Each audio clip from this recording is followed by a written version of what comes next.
Между тем, в столице еще и участились случаи краж велосипедов. С началом сезона двухколесного транспорта мы ознакомились, как хранить свой велосипед и не стать жертвой злоумышленников. Репортаж Дмитрия Тымырова.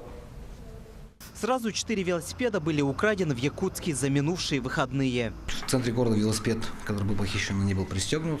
Хозяин его оставил на крыльце, отлучившись на некоторое время.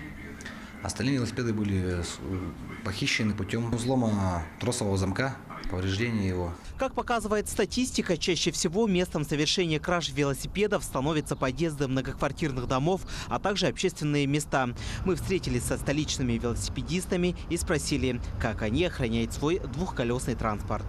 Замок из троса. А дома как хранишь? Дома? Ну, я в гараже храню каждый день.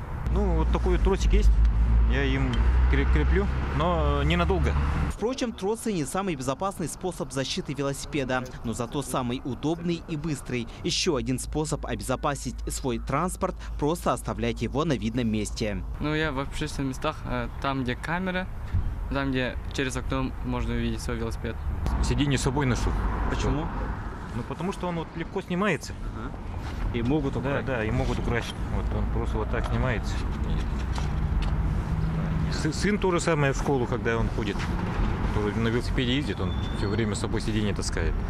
Однако эти способы не остановят злоумышленников, уверены в Министерстве внутренних дел республики. Если они захотят украсть ваш велосипед, то легко обойдут все вышеперечисленные преграды. Самое главное – не терять бдительности и не экономить на безопасности. В первую очередь хотелось бы отметить, чтобы более, так сказать, внимательно относились к своему имуществу.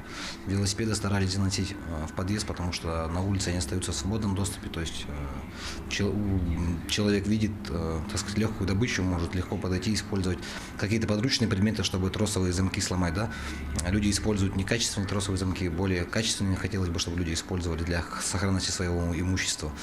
Ну и, конечно, желательно оставлять велосипед где-нибудь под видеонаблюдением, если таковое имеется в районе проживания. Только за прошлый год в Якутске было зафиксировано более 50 краж велосипедов. Чтобы эта статистика в этом году уменьшилась, полиция просит быть бдительными не только владельцев двухколесного транспорта, но и всех горожан. В случае, если вы стали свидетелем кражи, незамедлительно сообщите об этом в правоохранительные органы.